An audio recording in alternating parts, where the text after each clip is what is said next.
to deliver on the priorities of the British people. And so I'm proud to say that on Wednesday, Chancellor Sajid Javid is going to set out the most ambitious spending round for more than a decade.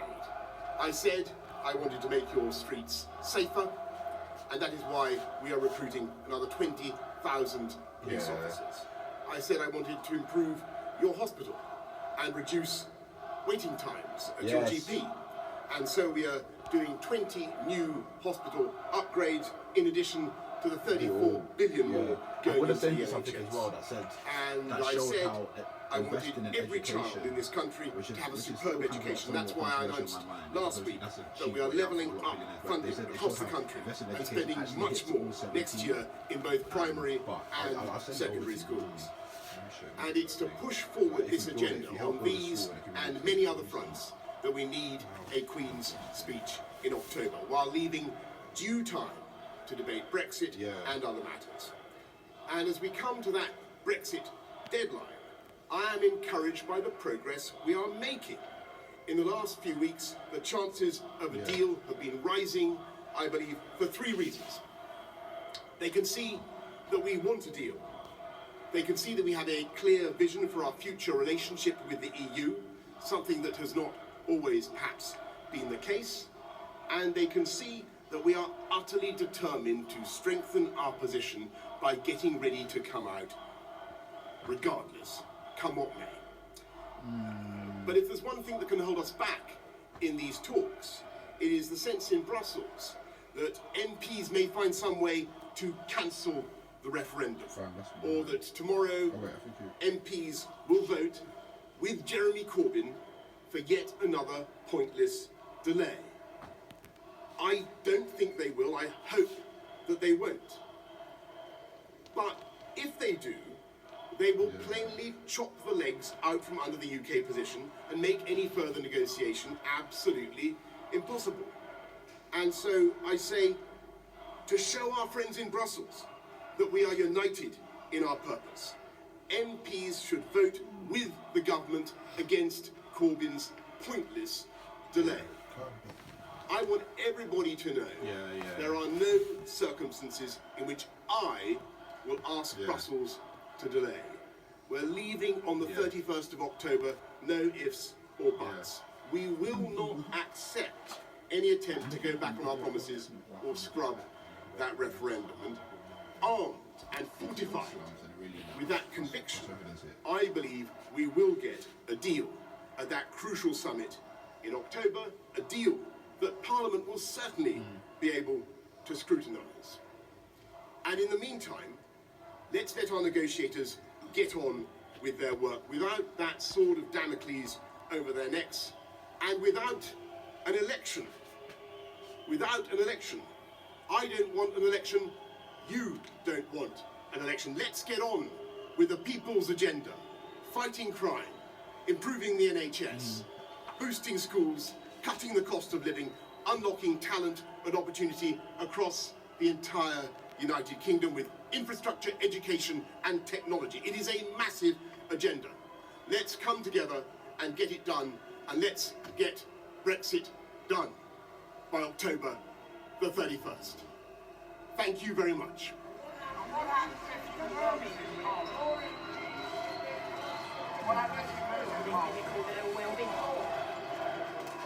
Well, we heard Boris Johnson talking there. There was much speculation that he was going to call for a snap general election. Those are not the words that we heard. Laura Cuso, what did you make of that? Well, they're not, but it was fascinating this week there. We had, in the last few minutes, we heard Boris Johnson make absolutely plain that he will not accept Brexit being delayed any further. Why does that matter?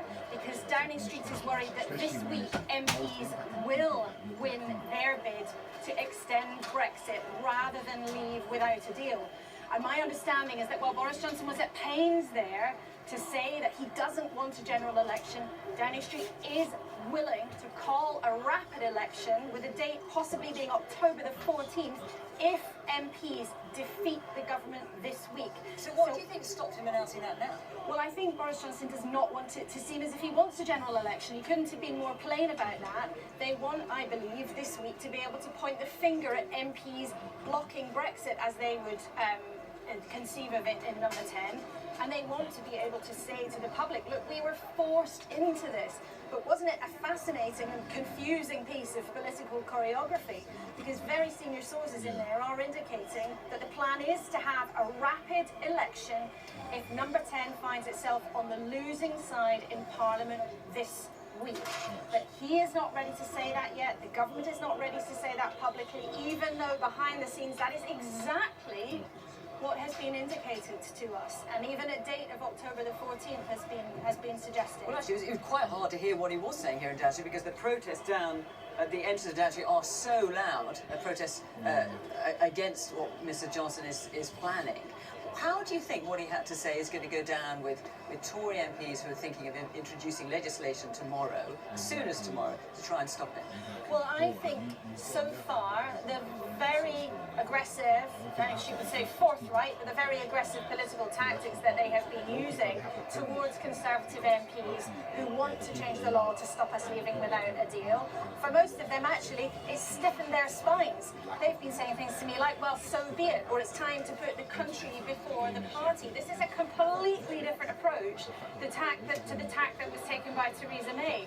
You know, on so many occasions we stood here, didn't we, when she was trying almost everything she could to get Brexit done, apart from splitting her party. What Boris Johnson appears willing to do to stick to his Brexit deadline is chuck some Conservatives over the side, maybe even fracture his party. But the circumstances could hardly be more controversial. I'm sure some of our viewers can hear protesters at the gate shouting, "Stop the coup." And number 10's well aware how divisive this is, but I think rather than try to bring people together, they are maximising what they believe is the reason that Boris Johnson is here, which is to get Brexit done on October the 31st, whatever happens. But I suspect by the end of the week, we might hear another announcement from him announcing that we are indeed going to have a general election, but we'll see. We shall see, and we will be back, Laura, if that happens. Well, let's talk to Katya Adler in Brussels. Just remember, Katya, what are they making of all this over there? Well, of course, EU leaders are watching very closely what's going on in Westminster. Speculation had been rife that the Prime Minister may call an election, and actually that would be key for EU leaders, because actually the Prime Minister is wrong when he's saying that his main leverage in attempted renegotiations with the EU depends on making a credible no-deal threat. EU leaders believe him, and it's made them sit up and listen, but it's not enough for them to change the withdrawal agreement to make painful concessions. And why is that? Well, because with the numbers that the Prime Minister has in Parliament, he simply cannot guarantee to EU leaders that if they make concessions, that those concessions will mean that a Brexit deal is guaranteed to get through Parliament. Now, if he were to hold a general election before the UK would leave the EU, that could change all of that if he got a majority. He needs simply to persuade EU leaders that their pain would result in their gain, would result in a Brexit deal. Otherwise, they say, why on earth would we make concessions if that Brexit deal still may not pass through Parliament? But even then, Fiona, whether or not an election is called, even those here in the EU who still hold out some hope for a deal, you have to ask, what would that Brexit deal compromise be that would be acceptable to the EU and the UK? So even if an election were to be on the horizon, that magical Brexit deal solution really isn't yet. Katya Adler in Brussels, thank you. Well, back here in Downing Street, you heard the Prime Minister saying we are leaving the EU on October the 31st. No ifs, no buts in his words, and preparations are continuing. Well, a £100 million public information campaign urging people to make sure they are ready for Brexit has been launched by the government. Print advertisements, social media videos and billboards are going to be rolled out later this week. But how prepared are companies across the country? Our business editor Simon Jack has been finding out.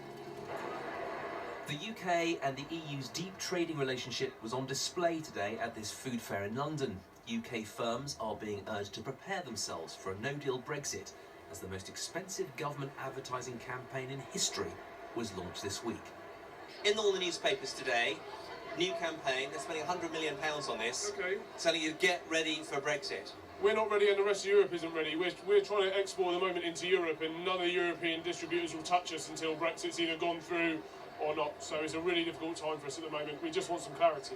I think we're prepared in terms of where we are in the stage of our sort of our business, as I say, is a small startup. Yeah. So for now, Brexit ready, yes? Brexit ready, yes. Yeah, bring it on. Can we have a go? Yeah, do you want to start it? For the confused and unprepared, help is at hand. A new online questionnaire generates a company-specific list of things you need to do. Tea merchant Ricky Qatari filled it out, and then we looked at the results. Set up a duty deferment account to pay your customs duty. Do you have one of those? No. No? Duty deferment account? Do you even know what that is? No. Me neither. In total, there were 25 steps Ricky needs to take to prepare, some of which the government's website says will take more than 4 weeks. Time Ricky would rather spend in other ways. Quite scary. The amount of items I've got to look at or potentially employ someone to now work with me on to get these things all resolved in time. We're busy with trade shows and meeting clients, trying to continue with the business. I think this is going to take some time to really go through. So some businesses here say they've done all they can, others say they feel very underprepared. Most of them frankly don't know whether they're prepared for a no-deal Brexit, and there is a general level of frustration that businesses are being asked to spend time and money on preparing for something that officially the government doesn't even want. It works really well in the food sector. 2 months isn't long, but it's long enough to make a difference, according to the founder of a small business network. Small businesses have got 2 months to prepare, and one of the big reasons why they haven't been doing any planning up until now is because they haven't known the answers to the questions they had. They didn't know for what they were planning. We still don't, but what the government is saying today is if you have a good fit business, you will be in a much better position to get through Brexit. The government's £100 million campaign message is simple. When it comes to Brexit preparation, it's crunch time. Simon Jack, BBC News. We will have more from Downing Street later on in the programme, but for now, back to Rita in the studio. Thank you, Fiona. The most powerful storm to hit the Bahamas since records began has caused severe damage and flooding. Hurricane Dorian made landfall yesterday, battering Grand Bahama and the Abaco Islands. It's estimated at least 13,000 homes have been damaged or destroyed already. The slow-moving hurricane was classified as a Category 5 when it hit land, making it the second strongest Atlantic storm on record. It's now battering the region with sustained winds of up to 155 miles per hour, and it could cause a storm surge of up to 7 metres, that's 23 feet. The hurricane is slowly moving towards the east coast of America and carrying on upwards, with Florida, Georgia, North and South Carolina all declaring states of emergency. From Florida, Ali Maqbool reports. Abaco in the Bahamas has been hit hard by Dorian, the strongest storm ever recorded there. Large areas of these low-lying islands were totally submerged. The scraps of footage posted online as the hurricane barreled through before power and communications went down, painting a terrifying picture.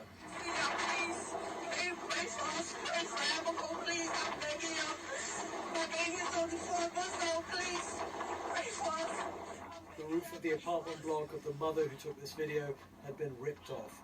She was clinging to the side of the building with her baby.